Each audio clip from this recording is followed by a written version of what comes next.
It's not that I like Souls games, there's just so many of them. By the way, I don't hate them either. Some of my favourites are Souls games: Jedi Fallen Order, Code Vein. I actually beat Fallen Order. Tales of Iron describes itself as a Souls game. Actually, I'd describe it as a Metroidvania instead. It's hard. Definitely hard, but it's not Souls hard, and it's not terribly long either. First thing that greets you is the main menu, and it looks like a storybook. It's all hand-drawn. I like the visual style they've gone for with this game. Now, when you start the game, it gives you a choice of difficulty settings. In a Souls game? Heresy! I went for normal. The hand-drawn style continues throughout the whole game, and the animations are excellent. They're nice and smooth, and the whole thing runs at 60 frames a second, despite what my video may indicate. The story is simple enough. Rats are the good guys, frogs are the bad guys. Q invasion! You know, actually, I can't remember the last time rats were in a video game as the good guys. Normally they're the villains.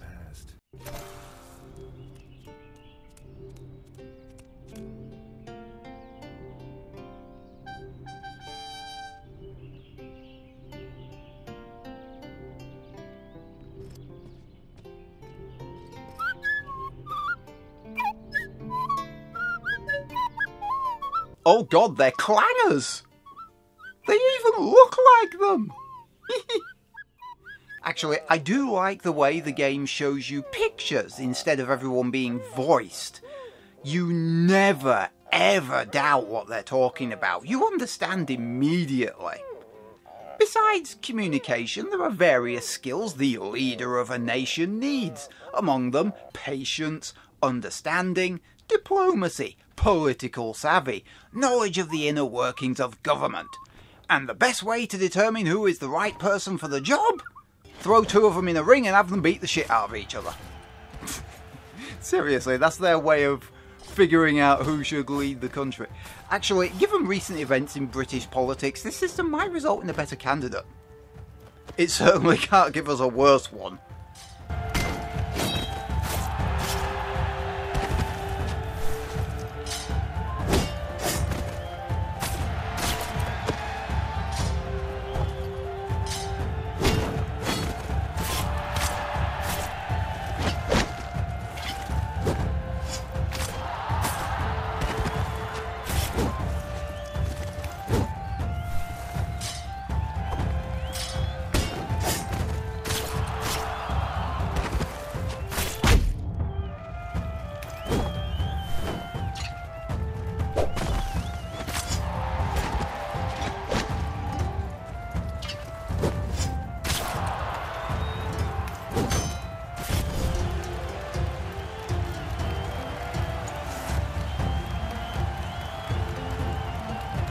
The frogs invade, they tear down the castle, they burn down the village. Yeah, there's no ambiguity here. They don't turn out to be secretly repressed by the rats or anything. Just kill them. Enemies can launch basic attacks you can block. White flashes mean you're about to get shot at from a distance. You should block these as well. Yellow flashes indicate an attack you need to parry. Don't try to dodge through the enemy, they often obstruct and hit you. Red flashes are unblockable and require you to dodge. And a circular red flash means an area attack, meaning it hits all around the enemy. So dodging through them often means you still get hit. And I've got to say, I love how wide the counter block window is.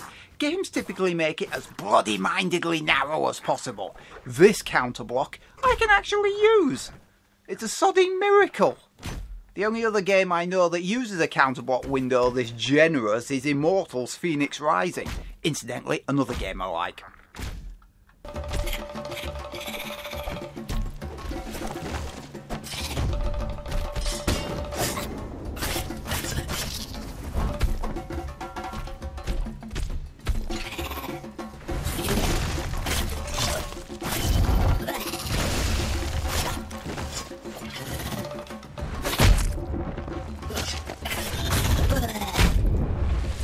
Of course, you still have to read the enemy and perform the correct move at the correct time, which is not bleeding easy. At first I felt the system was too complicated. One button to block, and a second button to parry, a third button to dodge. But after a while, I settled into it. It did take an hour or so, but I quite liked it. There's an array of equipment, helmets, armour, shields, one-handed weapons, two-handed weapons, bows. One thing that confused the hell out of me at first though, you can't switch equipment whenever the fancy takes you. You don't carry your entire arsenal around with you in your backpack.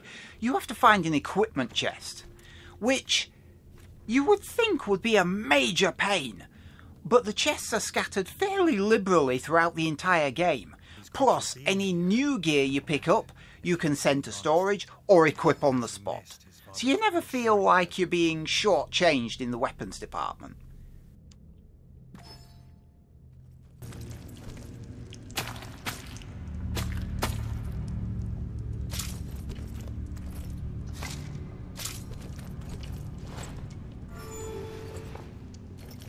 Seats, and I mean any seat, it would be like two seats next to each other, or like one of those little guard huts, or just a stone plinth or something.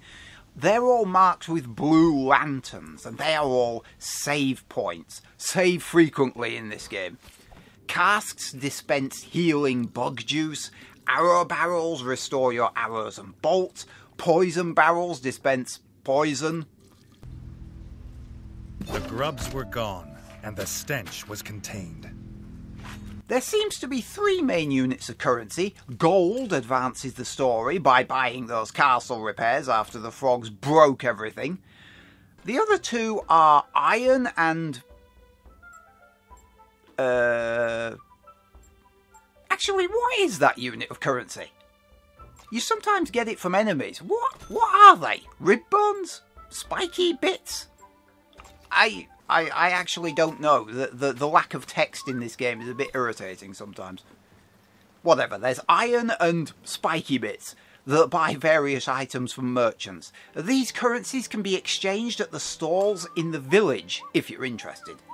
The blacksmith at the castle can make equipment for you, if you have the blueprints. Which is another thing that confused the hell out of me. See, blueprints are not for anything in particular. They're a resource. You hand them over, and in exchange you get a random piece of equipment. You don't even get to choose the type of item you get. Armour, bow, sword. You just get handed something. I've hit this piece of metal a few times and it now looks like a spear. It's long and pointy, so that's what I'm going with.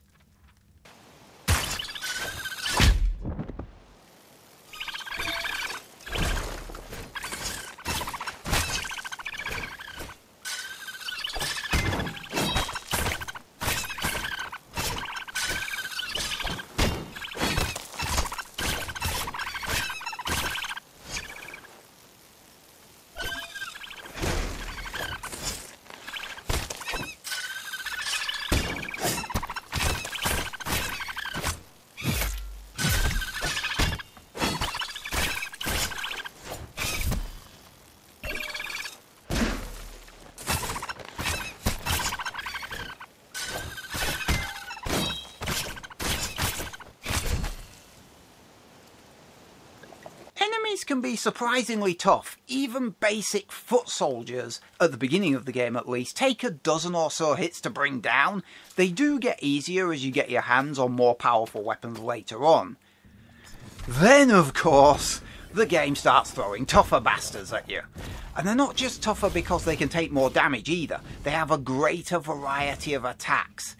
Even though the various coloured flashes clue you in, you still have to learn to read them. Some enemies resort to using unblockable attacks constantly, which is bloody annoying. You can be hit by a whole string of unblockables, demolishing your health bar in a single salvo. There are openings in their pattern, but it's hard trying to find them until you figure them out. You even sometimes get special kill animations. They're pretty cool. With the mother dead, that should be the last of them. For now.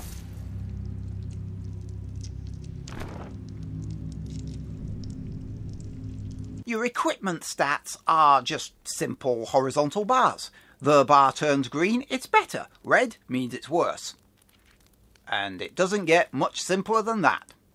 The only complicated bit is armour has built-in defence, but some suits of armour also have specialist defence against certain enemy types. And these specialist defences do make a big difference when added onto your normal defence, especially later on as the fights get much harder. And I also recommend you complete as many of the food-related side missions as possible. Each one rewards a unique piece of food that is used in the castle kitchen in specific recipes to increase your maximum health. They're well worth tracking them down. A traditional Moletown burger. It had an unusual texture, but it was hearty fare. Now, because this game billed itself as a Souls-style game, I wasn't actually prepared for the open-world Metroidvania style, nor was I expecting side missions, or having to repair your castle. It's a very surprising game, in a good way.